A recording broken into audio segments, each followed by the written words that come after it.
ဒီနေ့မှာတော့ကျွန်တော်ကရန်ကုန်မြို့မှာဘယ်သူမှမသိသေးပဲနဲ့တိတ်တိတ်လေးပုံနေတဲ့တားလို့လာလို့လဲလို့ပတ်လို့ကောင်းတဲ့နေရာလေးတစ်ခုနဲ့မိတ်ဆက်ပေးသွားမှာပဲဖြစ်ပါတယ်အဲ့ဒီနေရာတော့အခုစမ်းကြောင်းမှာရှိတဲ့ Time City လို့ပြောမယ်ထင်လားစားတာပါအဲ့နေရာလေးကတော့လိုက်ပြမယ်ဗီဒီယိုအဆုံးထိချက်လောက်ကြည့်လိုက်အောင်နော်ဒါကကျွန်တော်တို့ဝင်ချင်းမဟုတ်ဘူးကမမြင်ရပါဘောနော်အခုဝင်သွားလိုက်ပြီဆိုရင်ဒါကပူးပေါ့နော်ကလေးရေချိုးဖို့အတွက်နေရာလဲပါတယ်လူကြီးတွေအတွက်ပူးလဲပါတယ်ပူးပေးနာကဒီအခန်းလေးတွေကတော့ဒါပူး view အခန်းလေးပေါ့နော်ဒါကဒီကျွန်တော်တို့အခန်းဒါပူး view အခန်းလေးယူထားပါတော့ဒီအခန်းလေးကနေပြီးတော့ဒီရှေ့မှာဆိုရင်ဒါပူးလေးရှိမယ်ဒီဘက်မှာဆိုရင်ရေကိန်းအကြီးတစ်ခုရှိရပေါ့နော်ဒီရှောက်လန်းနေပြီးတော့ရှောက်ဝိုင်းအဝေးဟိုဘက်မှာဂါးတန်းနေရှိသေးရပေါ့နော်ဒီရေကန်ကြီးကနေရှေ့မှာမြင်နေရတဲ့တဲလေးတွေကဒါနားနေစရာအဆောင်လေးပေါ့နော်ဒီတဲလေးတွေမှာကသူကညအိတ်မနေပဲနဲ့ခဏလာတဲ့လူတွေဆိုလဲဒီတဲလေးဒါ free win နားခိုလို့ရရပေါ့နော်စားလို့တောက်လို့နေလို့ထိုင်လို့ရတယ်မိသားစုတွေတငယ်ချင်းတွေအကုန်တူတူဒီကန်ကြီးကိုကြော်သွားရင်ပေါ့နော်ဒီကန်ကြီးပတ်လည်မှာဒီရှောက်လန်းလေးရှိရပေါ့နော်ဒီကန်ကြီးရဲ့ဟိုဘက်တစ်ချမ်းမှာဆိုရင်ဒီပင်စားပင်တွေစိုက်ထားတဲ့နေရာတွေအကျယ်ကြီးပေါ့နော် resort อ่ะပေါ့နော်9 acre လောက်ရှိရလို့လည်းပြောရပေါ့နော်ကျွန်တော်တို့မေးကြည့်ရတော့နော်9 acre လောက်ရှိတယ်အကျယ်ကြီးပဲပေါ့နော်အားလုံးလွတ်လွတ်လပ်လပ်တငယ်ချင်းတွေနဲ့အတူတူနေလို့ထိုင်လို့စားလို့တောက်လို့ရတယ်ပျော်ပျော်ရွှင်ရွှင်ဒီနေရာဆိုရင်ဒါ garden view အခန်းလေးပေါ့နော်သူကကြတော့ပူးနဲ့နည်းနည်းဝေးတယ်ဒီဘက်ချမ်းကြတော့ဒီရှေ့မှာရေကန်ရှိရယ်ဒါ garden view ခန်းပေါ့နော်ဟိုဘက်ရောက်သွားရင်တော့ပူးပေါ့နော်ပူး view ခန်းရဲ့အနောက်အတန်းကိုရောက်သွားမှာပေါ့နော်ဒါကတော့ဒီ Royal Resort မှာပဲရှိနေတဲ့ Royal Garden မှာရှိရယ် Royal Beauty Salon နဲ့ Royal Spa ပဲဖြစ်ပါတယ်ဒီမှာကတခါတည်းBeauty Salon တွေပါလေတခါတည်းရှိတယ်ပြီးတော့ပါမှာလည်းအေးစစ်စစ်ဝင်ပြီး relax လုပ်လို့ရရပေါ့နော်ဒါဆိုရင်ဒီ garden မှာဒါလွတ်လွတ်လပ်အေးစစ်စစ်အနားယူခြင်းတဲ့လူတွေလာလို့ရတယ်ဒီကန်ကြီးကနေရှစ်တက်တက်မှာမြင်နေတဲ့ဒီတိုက်ကြီးရဆိုရင်ပေါ့နော်ကျွန်တော်တို့ဒါရောက်တဲ့အချိန်မှာစောင့်နေတော့မရှိသေးပေါ့နော်မပြီးသေးဘူးပေါ့နော်အဲ့အဆောင်တွေကဒီ April လတကြံအပြီးလုပ်မယ်လို့လည်းသိရရပေါ့နော်အ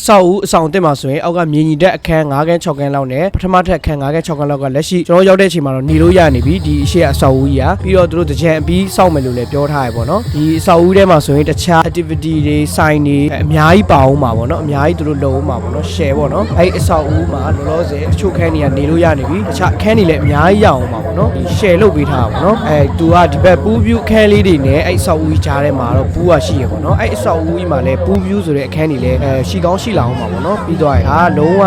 DJ ဟိုမှ DMB လာ Vina လာအစုံမြန်မာအင်္ဂလိပ်အကုန်အစုံနဲ့ချေးလို့ရတယ်ဗျာတကြံရောက်နေသလိုပဲ vibe ကခံစားရတယ်ဗျာတနေကုန်ဒါ daily လာတဲ့လူတွေပေါ့နော် pool set ကို daily လာပြီးတော့ဒီမှာလာချေးနေတဲ့လူတွေလည်းရှိတယ်ပေါ့နော်တနေကုန်အမှထိုင်တောက်ရေကူးတငယ်ချင်းတွေနဲ့ပျော်ပပပေါ့နော်အဲ့လိုနေလည်းရှိတယ်လုံးဝတကြံအတိုင်းပဲကွာတနေကုန်ချေးတာဗျာအဲ့တော့ကိုကအေးစစ်စစ်နေခြင်းနေဆိုရင်တော့ကျွန်တော် garden view ခန်းနဲ့ဟိုဘက်ကအဆောင်ကြီးအစ်အဆောင်ကြီးမှာပဲနေဖို့ကျွန်တော် recommend ပေးတယ်ဒီဘက် pool view ခန်းတွေကတော့မနက်9:00 နာရီလောက်ကနေစပြီး party ပေးနေရပါတော့ breakfast က9:00 နာရီရနေပြီးတော့9:00 နာရီထိကျွေးတယ်ပေါ့နော် breakfast က buffet အဲ့မှာတခုရှိတာကသူက restaurant လည်းရှိတယ် hot pot လည်းစားလို့ရတယ်ပြီးတော့ Royal KTV ပါတခါလည်းရှိရဗျာညဘက်ကျရင်ပူးပေးနာမှာပဲ chill မလားဒါမှမဟုတ်ရင် Royal KTV သွားပြီးတော့ KTV မှာပဲ chill မလားဒါမှမဟုတ်ရင်ပါမှာပဲသွားပြီးအနားယူမလားကြိုက်တာလုပ်လို့ရရပေါ့နော်ပြီးရင်ဒီဘက်မှာဂါးတိုင်းမှာလည်းညဘက်မှာမီးရောင်စုံနေဆိုတာနဲ့အဆောင်နေ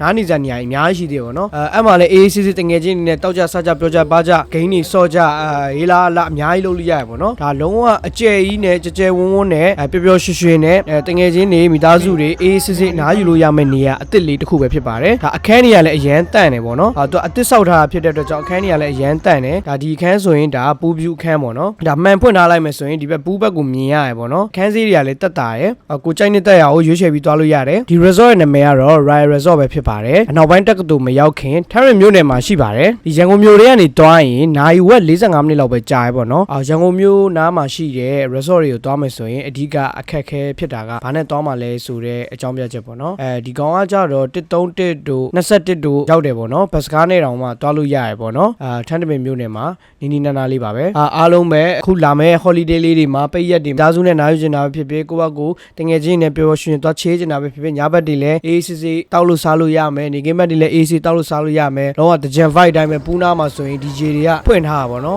ပျော်ဖို့အရန်ကောင်းပါတယ်ကျွန်တော်တို့တွားခဲ့ရအဲ့အတွက်လူကြီးမင်းတို့ကိုတွားလို့ရအောင်လို့နေရာတစ်လေးနဲ့ထပ်ပြီးတော့ဘယ်သူမှမသိသေးတဲ့နေရာတစ်လေးနဲ့မိတ်ဆက်ပေးခြင်းပဲဖြစ်ပါတယ်အားလုံးပဲဆုံးဖြတ်ကြည့်ပေးရတဲ့အတွက်ကျေးဇူးအများကြီးတင်ပါတယ်ဒီဗီဒီယိုလေးကိုကြိုက်နေတတ်တယ်ဆိုရင်တော့နောက်ထပ်ဗီဒီယိုတွေကြည့်ဖို့အတွက် like and share လေးနဲ့ကူညီပေးဖို့ပြောကြရင်းနဲ့ subscribe မလုပ်ရသေးတဲ့လူတွေ subscribe လုပ်ပေးကြပြီးတော့ page ကို follow မလုပ်ရသေးတဲ့လူတွေလည်း follow လေးလုပ်ပေးဖို့ကူညီတောင်းရင်းနဲ့ဒီဗီဒီယိုလေးကိုဆုံးသက်လိုက်ပါတယ်အားလုံးပဲပျော်ရွှင်ကြပါစေ